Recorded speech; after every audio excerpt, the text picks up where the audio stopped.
Welcome to another Social Security Nerds podcast. I'm Mike Hayflick along with my partner, Russ Geiser.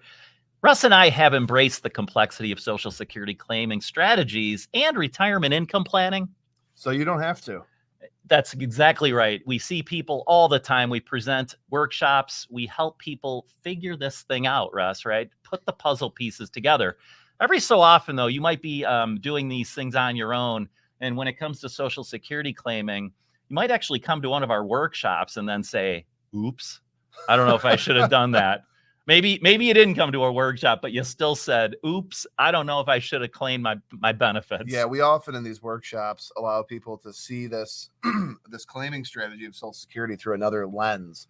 And I would say the majority of people usually will look at it as a break-even analysis. And if you've watched any of our videos so far, you probably know there's a lot more to it than that.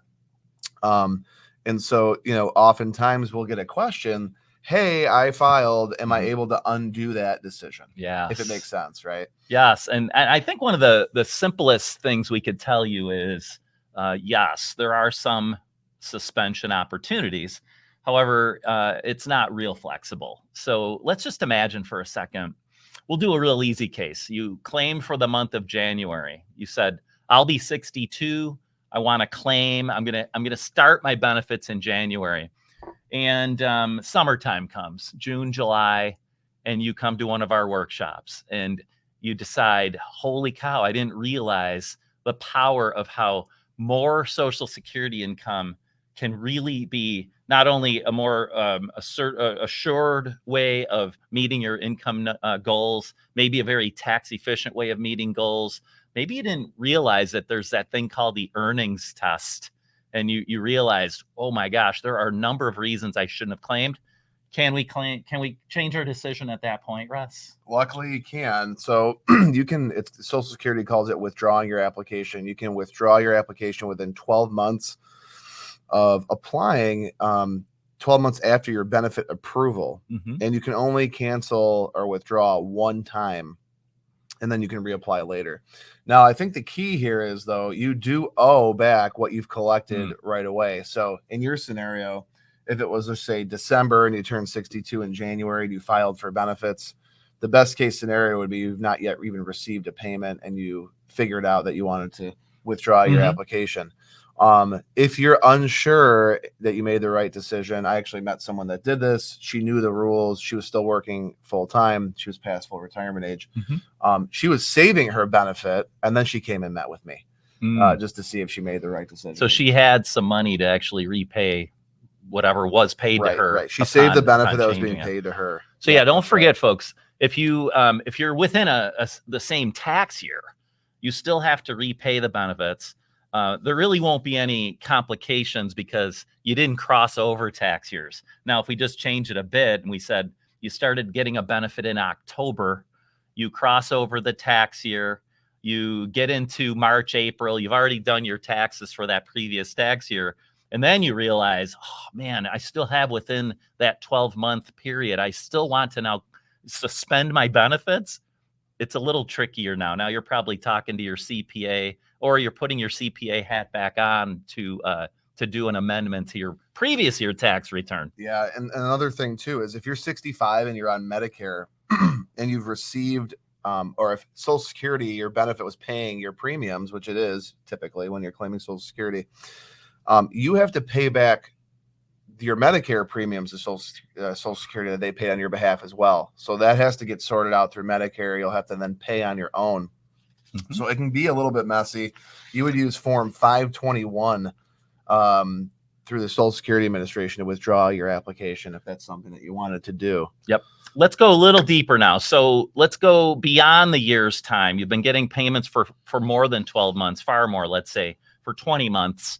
You come to a workshop, you hear a few things that enlighten you. You're out of luck. You can't suspend your benefit at that point. What can you do? I suppose if you thought, well, this earnings limit has impacted me. I didn't realize it, but it's impacted me. Russ, I guess you could continue to just, break the earnings limit, right? Keep being forfeited benefits. And then at full retirement age, they do a bit of a a recalculation, right? What do they do, Russ, to kind of make up for all those months that were forfeited? So when it comes to the earnings limit test, even if you go over it by, or even if they withhold $1 from you, they withhold full months of payments. And part of the reason we think it's obviously for accounting purposes, because once you attain full retirement age, Social Security will look to see how many months of benefits they withheld from you, and they'll recalculate your benefit, and basically credit you back those months that you did not receive. Now, also, when you've reached full retirement age, and this is what we were getting to, you can then make the decision to suspend your benefit. Now, suspending your benefit has some similarities to withdrawing your benefit. If you're on Medicare by then, you have to make sure you're paying your premiums on your own, because no longer will they be paid through your Social Security payments. And you might want to do this because you're still working full time, and maybe you want to maximize a survivor benefit for a spouse. And so you do have the ability to suspend your benefit once you've attained full retirement age. And then you would, of course, the latest you would claim is 70, because you can't incur any more growth of your benefit by then. Yeah, and we'll put a little example together. So let's say you were born in 1958. Your full retirement age was 66 and 8 months. You claimed your benefit, let's say at 65 years old. You thought you were just done working. I'm going to actually use one of the professions that I have a lot of clients in this profession. They work their tails off. They help us immensely. These would be nurses, registered nurses. Yeah. So registered nurses, for instance, they're on their feet 12 to 14 hours a day. They work ungodly hours for all of us. Eventually, they say, we just can't do it anymore. Physically, I can't do it. What's happened, though, in the healthcare profession is a lot of nurses have found that they're very, very much needed. A lot of people have left that industry.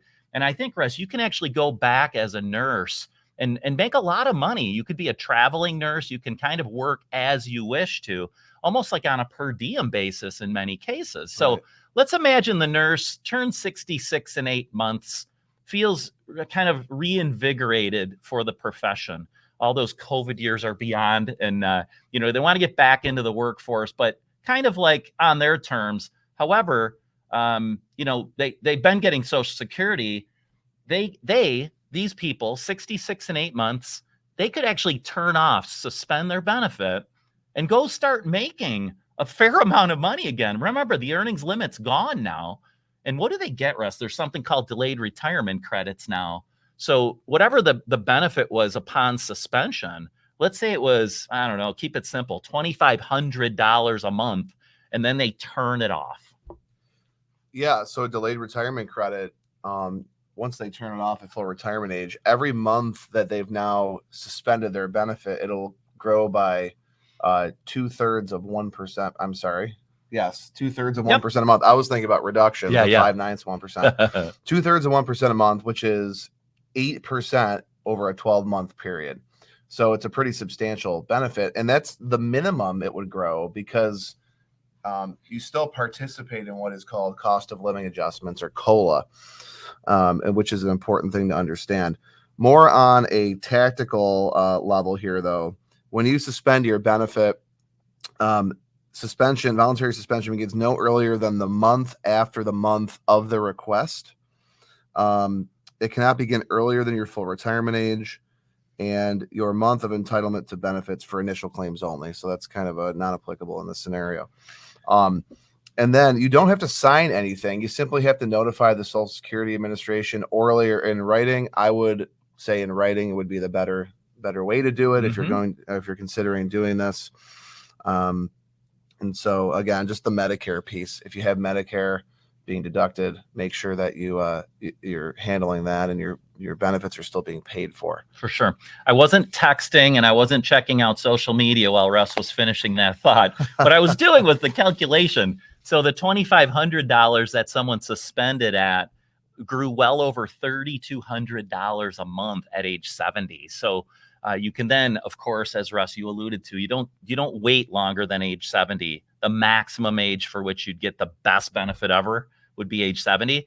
You could turn on that spigot of income again at age 70 well over $3,200 a month. So folks, don't fret, don't panic, don't have such high levels of anxiety that you're losing focus on all those things that really matter in your life. There are ways to suspend benefits, but there are some rules relating to that. Russ and I talk about these things all the time. We'd love to see you at an upcoming workshop. I'll let Russ give our contact information now. And right before I do that, if you've suspended your benefit at age 70, you do not need to actually turn it back on. They will just automatically pass your benefit back on to you. So you don't have to reapply or anything. Nice. Yeah, if you need our help, if you have any questions, reach out to us at 716-362-7099. We're on all the social media platforms. Our website is incomeplannhq.com. You can book an appointment with us to talk through your situation, a retirement income stress test, whatever it is that you need. You can text us also at the 716-362-7099. You can find our podcast at Social Security Nerds on YouTube, and on LinkedIn we are on as well, and X. Mm-hmm. Yep. And we are the Retirement Income Headquarters of America. Yeah, make it easy. Subscribe to our channel on YouTube. We appreciate you tuning in. Stay tuned for more topics relating to Social Security claiming, retirement income planning. Again, we've embraced the complexity.